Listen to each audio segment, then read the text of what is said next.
One of the reasons I was hesitant to buy a motorcycle was because I heard that a lot of people did their own maintenance. This was something that was a barrier to me, but now that I have my own motorcycle, I want to show you guys just how easy or difficult maintenance really is.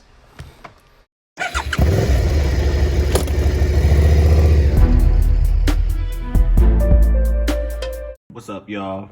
About to do my first oil change for the SV650. This is not the bike's first oil change, but this is my first time changing oil. Paid for all of the stuff, almost all of this. In fact, essentially everything I needed, I had to pay for. So I didn't have anything already. The total cost of everything, let's see, how much is this right here?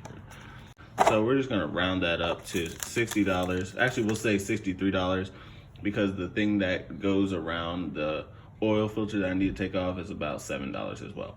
So about $63 to get started with doing the oil. And again, the only thing that really will be a recurring cost is the money for this. Each of these is $8.99.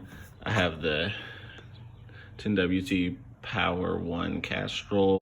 This oil was trash. I recommend getting either Mobil 1 10W40 or Shell Rotella 15W40, but definitely research for yourself. Essentially racing oil, I believe.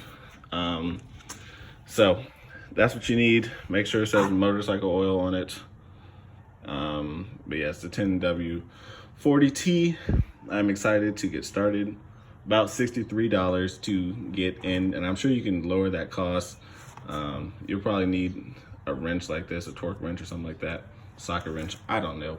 You'll probably need this at other moments of your life anyway. So, but yeah, after that, it'll be probably about $27 per oil change, except for when you change the actual oil filter itself, which would be about, I think, $15 or $16.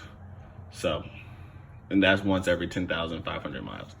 So it costs some, but definitely not nearly as much as if you got someone else to change it.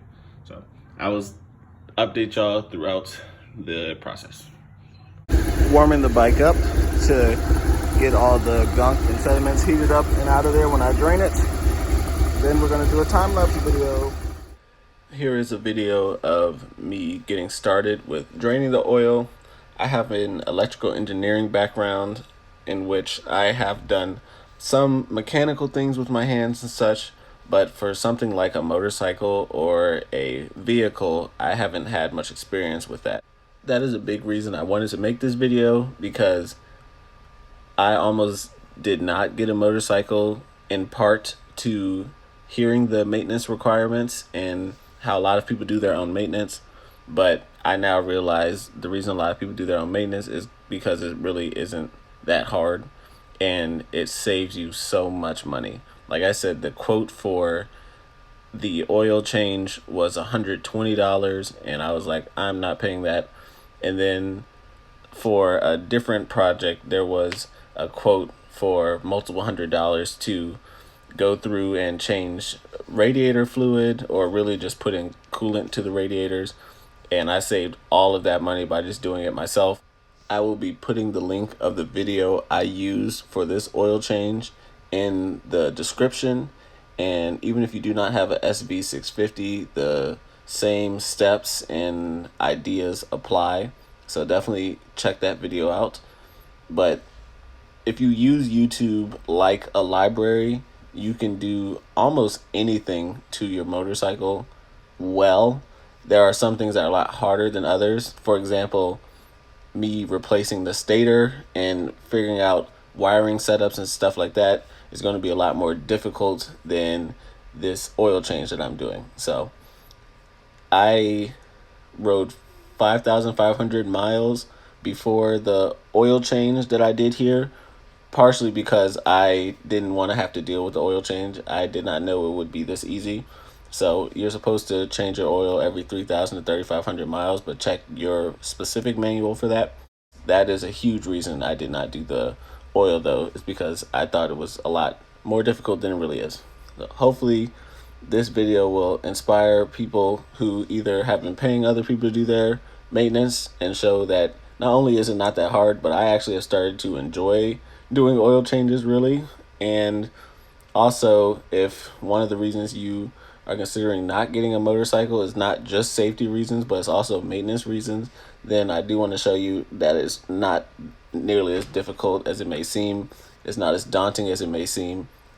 So, yes, I want to encourage you guys. And then for anyone who is watching that is not planning on getting a motorcycle at all, if there's anything in your life that you have just written off because you think it's too difficult, I hope this video will show you that using YouTube as a library or reading books or whatever it is that will help you get the knowledge you need, you're just as capable as anyone else. So give yourself the opportunity and don't count yourself out so quickly.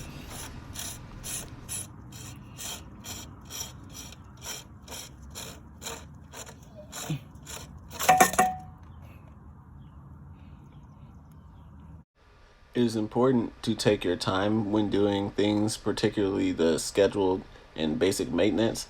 I encourage you all to clean the different parts. So when you take out the drain plug, for example, clean the drain plug, as you saw me doing earlier in the video. When I took off the oil filter, I also cleaned the things that the oil filter is screwed back onto. So all of those things will help remove any excess gunk and material and help the longevity of your motorcycle as well. Also, do not skimp on the parts, whether it's the oil filter. Don't get a cheap oil filter. Don't get a cheap drain plug if you have to replace that. Get good oil, because all of those things, even though they may seem like $3 more than the other thing, will help you protect that multi-$1,000 engine swap that you would have to do if you use parts that are $3 cheaper and they end up corrupting your engine. So don't skimp, don't be cheap, take your time. It really doesn't take that long. Most of the time that I spent was actually waiting for the bike to heat up or cool down, waiting for some of the oil to actually get around inside the oil filter and things like that. When I started the bike, that was most of the time. Waiting for the oil to drip out of the bike. Most of it is waiting. It's not doing like a ton of hard labor unless you have fairings. And I'm sure when you have fairings, you'll get used to taking them off quick and efficiently anyway. So I thank everyone who has watched up until this point. For people who are in the Facebook group with me, who helped me through some of these steps, I want to thank you and give you a shout out here also. And I hope you guys have a good week. Be on the lookout for another video this week. And until then, peace.